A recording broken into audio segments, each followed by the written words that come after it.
संसार के द्वंद्वों से बचने के लिए मार्ग खोजता है, मेरा कल्याण हो जाए। ये बहुत ऊपर की बात आ गई सीधे। नहीं तो हजारों मनुष्य जो देवी देवता पितर नियम व्रत तीर्थयाटन दान पुण्य आराधना करते हैं, कल्याण के लिए नहीं करते कि मुझे भगवत प्राप्ति हो जाए, मोक्ष हो जाए। प्रायः वो आराधना अपनी वासनाओं की पूर्ति के लिए करते हैं, कामनाओं की पूर्ति के लिए करते हैं। ये कोई खास बात नहीं हुई। यहां जो कह रहे हैं हजारों मनुष्यों में कोई एक कल्याण प्राप्ति की साधना करता है। इस कल्याण प्राप्ति के मार्ग में चलने वालों को ध्यान से देखना चाहिए कि हम किसी वस्तु व्यक्ति भोग सामग्री के अभाव में भगवत मार्ग तो नहीं स्वीकार किया। यदि आपने किसी वस्तु व्यक्ति भोग सामग्री के अभाव में स्वीकार किया है, तो जब ये आपको प्राप्त होगा तो भगवत मार्ग छोड़ देंगे आप और उन भोगों को स्वीकार कर लेंगे और उनमें रमण करने लगेंगे। तो आप भगवत मार्ग के उपासक ही नहीं थे। वासना के अभाव में इस मार्ग में कदम रखा और वासना जहां घेरी तहां छोड़ दिया। इसलिए भगवान कह रहे हैं कि कोई एक प्रयत्न करता है भगवत प्राप्ति का। चलते हैं हजारों में कोई एक, हजारों चलने वालों में कोई एक प्रयत्न करता है। इसका तात्पर्य एक तरफ प्रियालाल है, एक तरफ संसार के भोग हैं और आप मार्ग में चलने वाले पथिक हैं।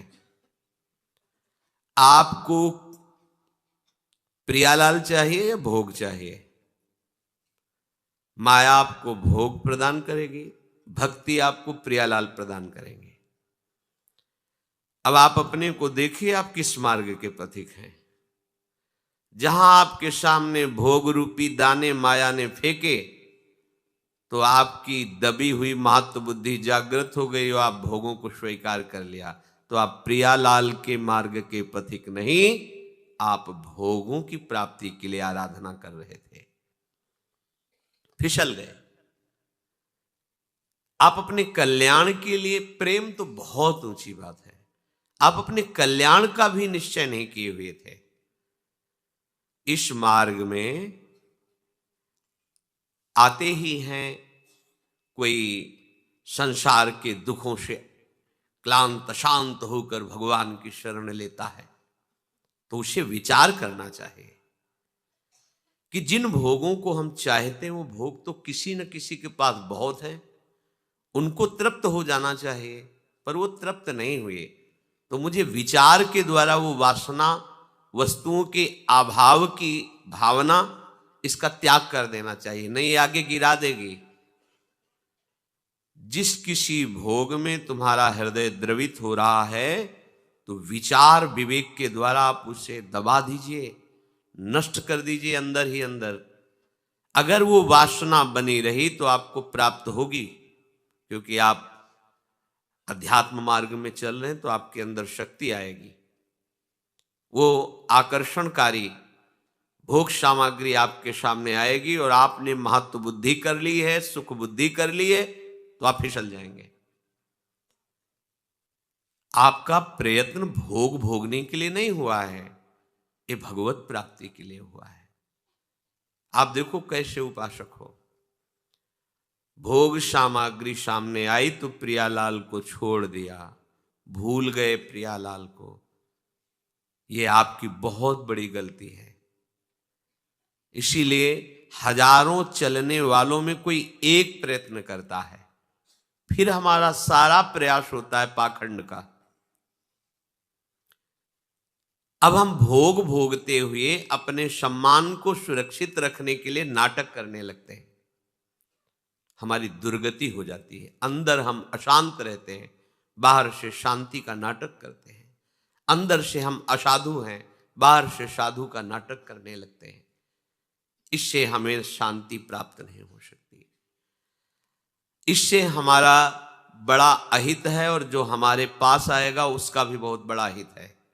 यदि हमारी ऐसी वृत्ति है तो श्री हरिराम व्यास जी महाराज कहते हैं, आप न जानत कही न मानत, अजहू गुरहीन करत अशैलो, आपुन बिगरी बिगारत औरन, ज्यों जल नाये काचो घैलो, जुग जुग जन्म जन्म याही ते, अजहू न भर्यो विषय को थैलो, व्यास बचन माने बिनु जाने, नरक परेगो ऐलो पैलो।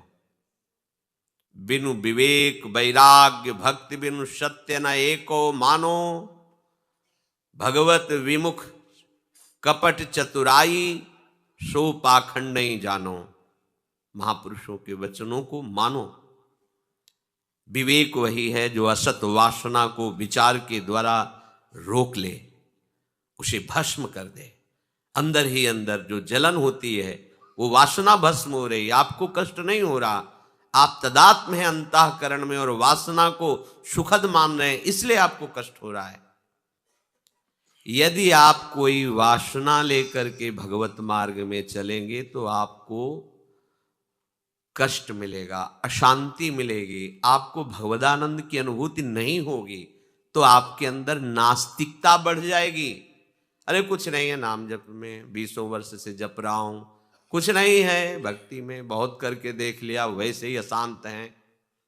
चलनी में गैया दुहे, दोष दैव को दे, हरि गुरु कहो न माने। बात समझिए आप। ऐसे हमारी वृत्ति बिगड़ जाती है कि सारा का सारा हम प्रयत्न वासना निपटाने में नहीं लगाते, वासना को छुपाने में लगाते हैं। बस बहुत सावधानी की जरूरत है। विषयीन हाथ बिकाए नहीं रिझवर भतार के। हमारे जो भरतार श्री हरि हैं, उनको रिझाने की सारी वृत्ति दब जाती है और विषयी पुरुषों के द्वारा प्राप्त सम्मान मान प्रतिष्ठा धन भोग सामग्री, इसे हम मान लेते हैं साधना का फल और हम भटक जाते हैं। फिर ऐसा अगर हमें संग मिल गया ऐसे जनों का, तो कह रहे हैं आप न जानत, वो खुद तो जानते नहीं है कि सतमार्ग क्या है। क्यों? क्योंकि कहीं ना मानत, अजहू गुरुहीन करत अशैलो, गुरु के वचनों के विरुद्ध आज भी उनके आचरण है। वो गुरु की आज्ञा नहीं मानते और आप जानते नहीं कि सत्य मार्ग क्या है, सत्य आनंद क्या है। तो आपुन बिगरी बिगारत औरनी, खुद तो बिगड़े हुए हैं और जो उनके समीप आ जाते हैं उनको भी वो बिगाड़ देते हैं, सतमार्ग विहीन कर देते हैं। ज्यों जल नाये काचो घैलो, जैसे कच्चे घड़े में पानी डाल दिया जाए तो नष्ट हो जाता है, ऐसे वो स्वयं नष्ट हैं और आए हुए जनों की आस्तिकता पर प्रहार कर देते हैं। उनकी शुद्ध आस्तिकता बदल जाती है, नास्तिकता की तरफ बढ़ने लगते हैं। जुग जुग जन्म जन्म याही ते, अजहू न भर्यो विषय को थैलो। ये कुविचार होने के कारण, विवेक विराग भक्ति ना होने के कारण, देखो जन्म जन्म से विषयों को भोग रहे हो, क्या तुम्हारी तृप्ति हुई? तो सावधान हो जाओ। व्यास बचन माने बिनु जाने, नरक परेगो ऐलो पैलो। कह रहे हैं कि आप बहुत गहरे नरक में उल्टा फेंको जाओगे अगर बात नहीं मानोगे तो। आपको बहुत, जैसी ही हरिवंश नरक गति दुर्भर, यम द्वारे कटियत नख छीके। सावधान हो जाइए। क्या करें फिर? तो निष्काम हुए जो श्याम ही गावहु, साचे साचे साधुनि में तुम साचे साधु कहावहु। निष्काम हुए जो श्याम ही गावहु। बिनु लीने जो नाचहु तुम, प्रेम भक्ति फल पावहु, दाम कामना हरि नाम को गुण, लगे न कोटि रिझावहु, इंद्री जीत हुए अजित ही मन दे, तन धन सुख बिसरावहु, विमुखन के द्वारे उजकत ही, मुख जिन हरि ही दिखावहु, निष्काम हुए जो श्याम ही गावहु, अगणित दोष रोष तृष्णा मह, कृष्ण ही कहा लजावहु, आशा बंधन तै नंद नंदन, व्यास ही बेगी छुड़ावहु, निष्काम हुए जो श्याम ही गावहु। अगर दुर्भर गति नरक से बचना है, बार बार जन्म मरण क्लेश अशांति रोग कैसे कैसे भयानक कष्ट हैं, अविद्या से ग्रसित होने के कारण आपको दिखाई नहीं दे रहे। ये जगत ज्वालम, ये जगत आग है, कामाग्नि क्रोधाग्नि लोभाग्नि सब जल रहे हैं, पर ऐसी माया है कि उनको ये जलन भी सुखद लगती है।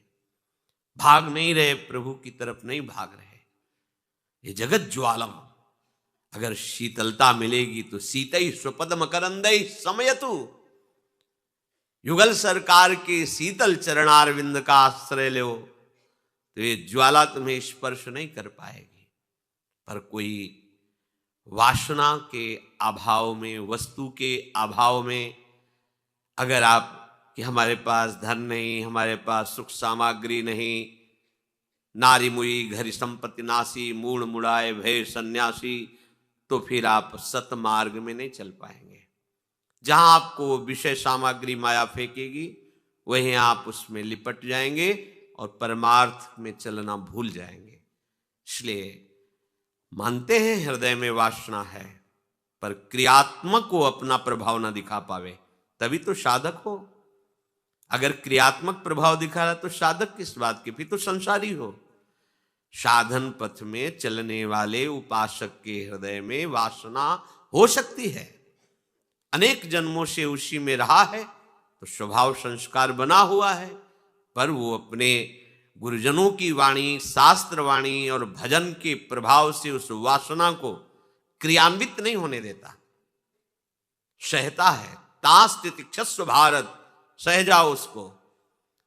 जहां वो सहने लगता है तो उससे असली मार्ग हृदय में दिखाई देता है, यह है परमार्थ।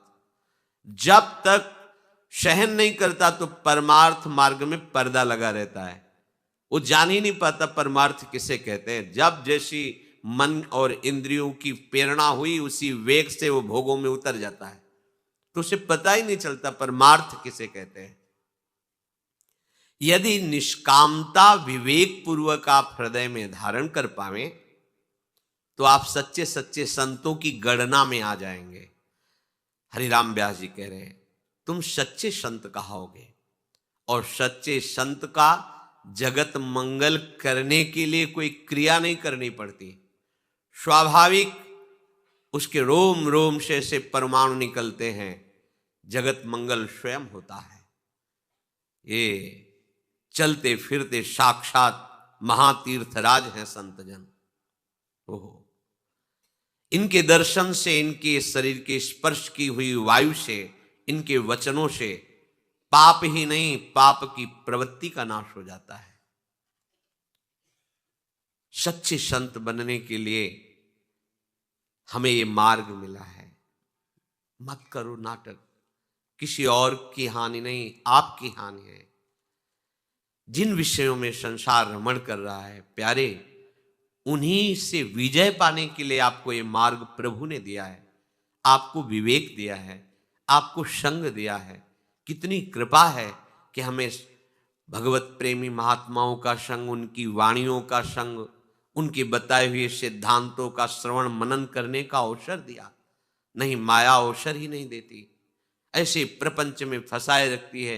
पूरा दिन काम धंधा में व्यतीत हुआ, शाम के खाए पिए बस पूरी रात सोने में, विषय भोगने में नष्ट हो गई।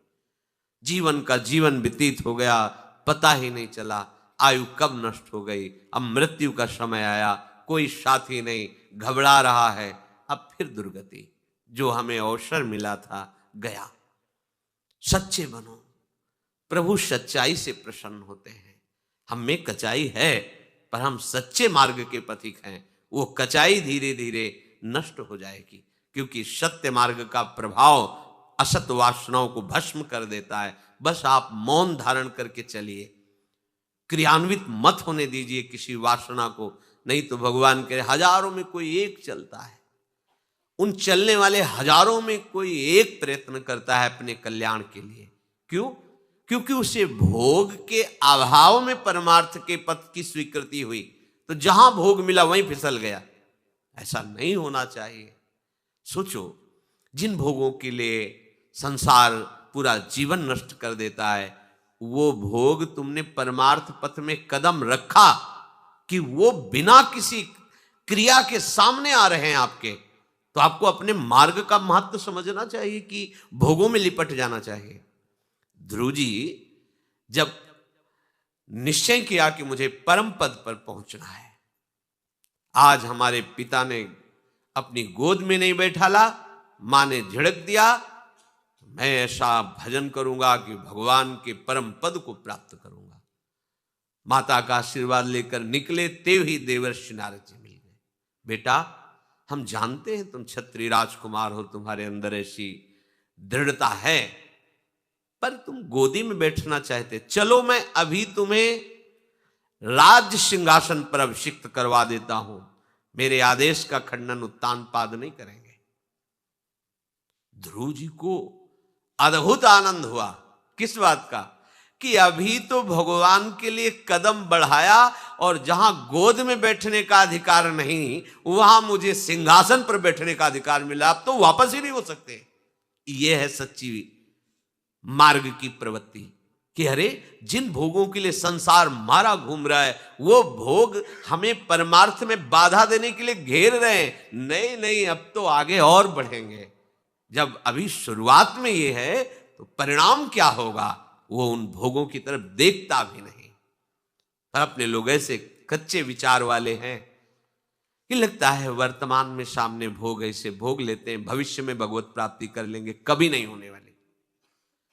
भगवत प्राप्ति को जो भविष्य में मानता है, नहीं, प्रभु सब काल में है तो इस समय भी है, प्रभु सब जगह है तो यहां भी है, प्रभु सब में है तो हम में भी है, प्रभु सब के हैं तो हमारे भी हैं। हमको अभी इसी क्षण प्रभु में स्थित होना है। ऐसी वर्तमान की वृत्ति लेकर उपासक चलता, समय जो लगे प्रभु जाने, लेकिन वो भविष्य के लिए नहीं टालता, वो वर्तमान में भगवत अनुभूति के लिए व्याकुल होता है। ये दृढ़ निश्चय सत्संग से होता है। आपको सत्संग मिल गया, बहुत बड़ी कृपा हो गई। ये दृढ़ निश्चय बड़े बड़े व्रतों से, अनुष्ठानों से, नियमों से, साधनाओं से नहीं होता। व्रतान यज्ञ छंदांसि तीर्था नियमा यमाह यथा वरुंधेत सत्संगा सर्वसंगोपहो हिमाम, श्री भगवान कह रहे हैं। क्योंकि सत्संग से सर्वसंग का त्याग कराने वाला विवेक पैदा होता है। बिन सत्संग विवेक न होई। और वो विवेकवान ही विचार करता है कि मुझे इतना सुंदर अवसर मिला, अब मैं प्रभु को छोड़कर इन विषयों में नहीं रमण करूंगा।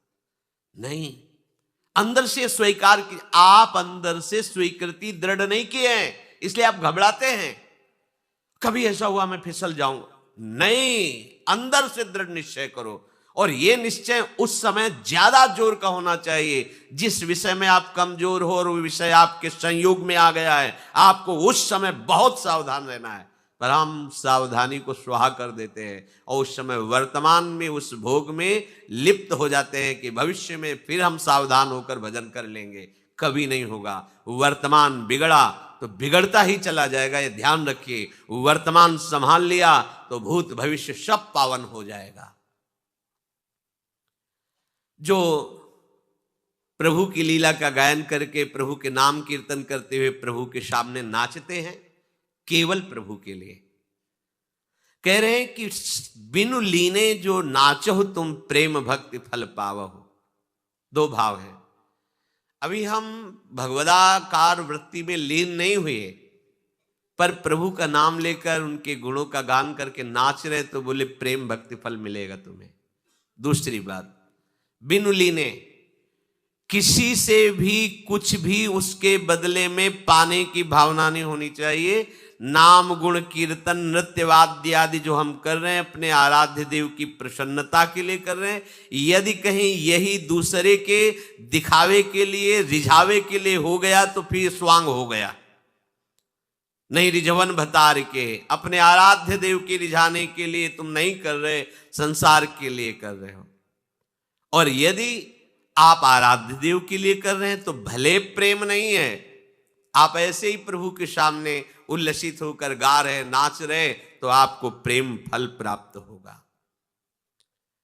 दाम कामना, ये आपकी जो बाहरी संपत्ति है, ये बड़ा भुलावा है। सच्ची मानिए, जब इस संपत्ति का बल हृदय में आ जाता है तो साधक का पतन हो जाता है। ये बात बिरले ही समझ पाएंगे।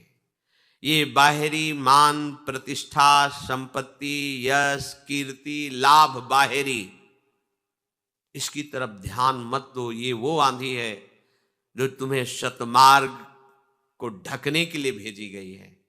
नहीं, आएगी आंधी, आपके मार्ग में छा जाएगा अंधेरा, पर आपका अभ्यास, कदम रुकना नहीं चाहिए, भजन रुकना नहीं चाहिए, भगवत निष्ठा झुकनी नहीं चाहिए। आगे बढ़ो, आगे बढ़ो।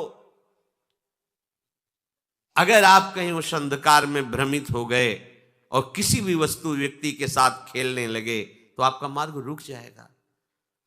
आपका बल प्रभु का नाम होना चाहिए, प्रभु का आश्रय होना चाहिए, प्रभु होने चाहिए। रुपया घर संपत्ति परिवार यश कीर्ति ये लाभ नहीं है, और हम लोग इसी में रच जाते हैं। चलो, जीवन तो चैन से कट रहा है। क्या चैन? हमें तो चाहिए कि जब से तुम बिछुरे पिए प्यारे कबहु न पायो चैन, और हम चैन से जी रहे। आग लगे ऐसी चैन में जो प्रभु की स्मृति प्रभु के प्रेम के बिना हम ऐसे जी रहे हैं। तो हमारे अंदर ये निष्ठा होनी चाहिए कि हमारा काम दाम से नहीं नाम से चलेगा। प्रभु का नाम चल रहा है तो हम जीवित हैं, प्रभु का नाम चल रहा है तो हम आनंदित हैं, प्रभु का नाम नहीं तो हम मृत्यु तुल्य हैं। हमारा जीवन किस काम का? तद विस्मरणेन परम व्याकुलते।